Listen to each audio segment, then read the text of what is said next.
What's going on over there on the ground? Oh my! I arrived in Israel from London last Wednesday at 2 a.m. I didn't get to bed till about 3:30. Was not happy about going to bed so late, but woke up only to discover that had I arrived even a few hours later, I would not have been able to get from Ben-Gurion to Jerusalem because the main arteries into Jerusalem, Highway 1 and Highway 443, were closed because of raging forest fires that had been set by arsonists. Palestinian terrorist arsonists had set them, and they were feeding them. They were, making them worse.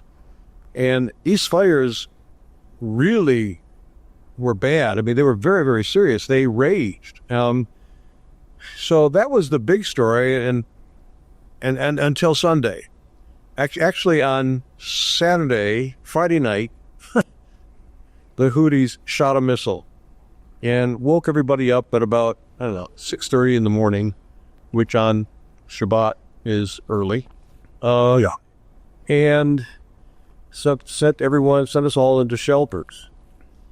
There's a lot of grumbling because there's a lot of frustration with this whole Houthi thing. Right.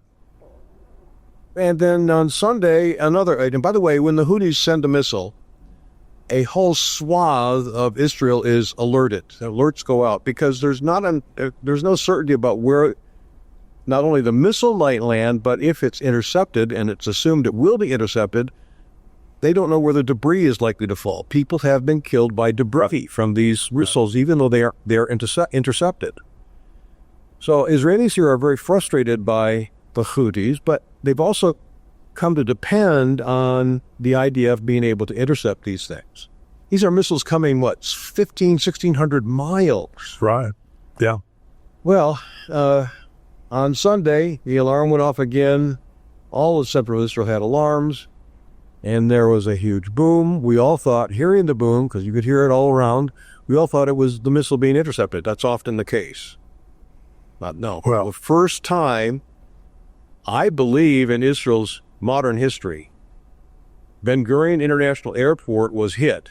It was an inner perimeter. It was a road we all drive on going into the airport. Right next to that road, the missile hit and blew a pretty big crater in the dirt. Debris flew as far as the walkway entrance into Terminal 3, which is the terminal you've been in, Jimmy, coming to Israel. That's the international terminal. Wow. So everybody here knows that terminal. We go in and out. We drive that road all the time, and it's a real blow to see that missile get through and hit. And as a result, almost every non-Israeli airline has canceled its services to and from Israel, at least for the time being. And I think somewhat understandably that's true. I mean, if you own an airline, you don't want to have it hit by a rocket.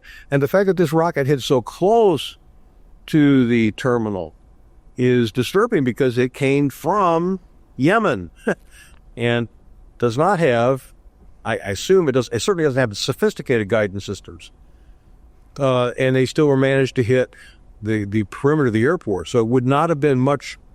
It's almost like hitting just off the bullseye. Yeah. So now we're all wondering what will happen. The Israel Security Council met right away, and they announced after their meeting on Sunday night that they would be taking steps to retaliate. Israel's not been responding to these Houthi attacks for any number of weeks now because the U.S. has its air carrier fleets in the region. In the Red Sea, right, and has been executing regular and intensive bombing campaigns against the Houthis. From afar, it makes you wonder, how are they able to keep launching these missiles? In fact, it is a very rugged mountainous terrain where they are. They are a decentralized entity, so one branch can decide on its own what to do. And these missiles are on mobile launch systems. They're on the back of covered trucks. They can move around, and they are fired from these remote locations. You can't just pin down where they're being launched and fire at that place, because by the time you know where it's been launched from, the launcher's gone. Yeah.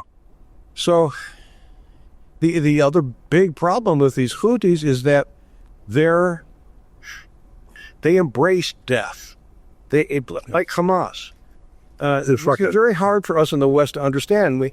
But they celebrate death. Death to them is a victory because it's in service to Allah, who has called them to destroy the Jewish state. Right. And so not only are they willing to die themselves, they're willing to tell their people they have to die. They're willing to use them as human shields because, again, it's in the service of Allah. It's a holy thing to them.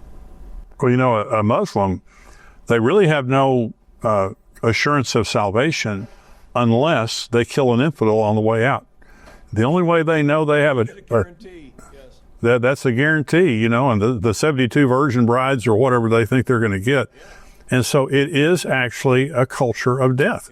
It's amazing. And it also, I've always thought it interesting to keep in mind that the difference between the names Israel and Islam. Israel means to contend with God. Right. We wrestle with him, and that's what Jews are really great at this. They wrestle with God. Yeah. Well, they argue with that. They wrestle with him, and and God likes that so much he named his people Israel. Yeah. Come, wrestle with me. Yeah. Islam means to submit. Right. So you have two entirely different paradigms for God in these two religions. One God is inviting us to contend with him because that actually engenders faith. Right. The other is saying, submit or die, And it's a very authoritarian view of God. So the Houthis are not going to be easy to defeat. The only thing that seems likely to stop them would be to go to the head of the octopus, as Naftali Bennett, the former prime minister, has said, and knock out the government in Iran. But that is fraught with risk. Right. It is there's nothing easy here. There's not an easy path. There's not an obvious course to follow. We can bomb them to kingdom come, and we're not likely to stop their ability to launch these missiles. They've been developing these systems for 10 years, hiding in the mountains. It's not easy to get to them. Well, it'd be like Pakistan. You'd have to send ground troops and get in there and get enmeshed in a ground war that would be just unbelievably messy. And if we went in and, some people say, well, let's just go in and flatten them, carpet bomb the whole place. And that's an understandable sentiment on the one hand, but on the other hand, it won't work. I mean, Saudi Arabia tried to do this or did something like this with the Houthis a few years ago, and they were roundly condemned by the U.S., by Europe, by others, and they backed off. You can't do that kind of campaign, at least when you're in the public eye, in the West public eye. You're not in the West public eye like China or Russia, you can get away with it. Well, Brian, let's talk about Iran just a minute because, Iran, the Ayatollah made a comment last week very openly calling for the assassination of President Trump. And they have been actively trying to kill him for who knows how long. Well, so you have the Houthis, you have, all the other, surrogates that they have. But Iran is the issue. The problem is Iran. Okay. And so right now we are in negotiations with them. And what I saw a pundit on TV the other day, and he was saying Iran's just using North Korea's playbook. And North Korea's playbook is delay. And they're masters at it. And so now what they're saying is Israel said to the United States, if you're going to negotiate with Iran, put a date on it. If you haven't responded by this date, to my knowledge, we haven't put a date on it. And they keep stopping negotiations, coming back to the table. And they have this very slow process. That's all that Iran needs is a few more days or a few more weeks. Isn't that right? Right, and actually that same strategy has been adopted and implemented brilliantly by Hamas in all the negotiating processes to free the hostages. They are masters at postponing and delaying because their ultimate goal is simply to survive. Right. And if absolutely, they come back and they do October 7 all over again. or worse. Yeah. It's amazing we were able to get, basically it looks like you've been able to decimate Hezbollah.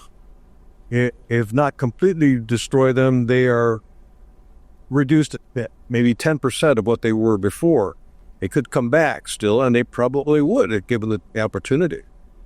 So this approach to delay, to survive, to fight another day is endemic in these Islamist states and terror organizations. Well, I just pray, and I hope everybody will pray with us, that President Trump has the wisdom that he needs to be able to make the decisions concerning Iran. It's just a series of very difficult decisions. There's no easy decision. No, I mentioned in my report yesterday that there's not an obvious path, military path, for Israel or the U.S. to follow. But God knows what the path is. That's right. And I would like us to join together in prayer and intercede with heaven to make his path clear to the governmental leaders in Israel and in the U.S. so that they are following his directive. He knows how to handle this. We don't. There is not That's right. a military doctor that known to man today that can address this problem. Well, that's the issue of the Middle East. Jesus said that there will be distress of nations in the end times with perplexity. And perplexity just means there's no answers. You just can't find.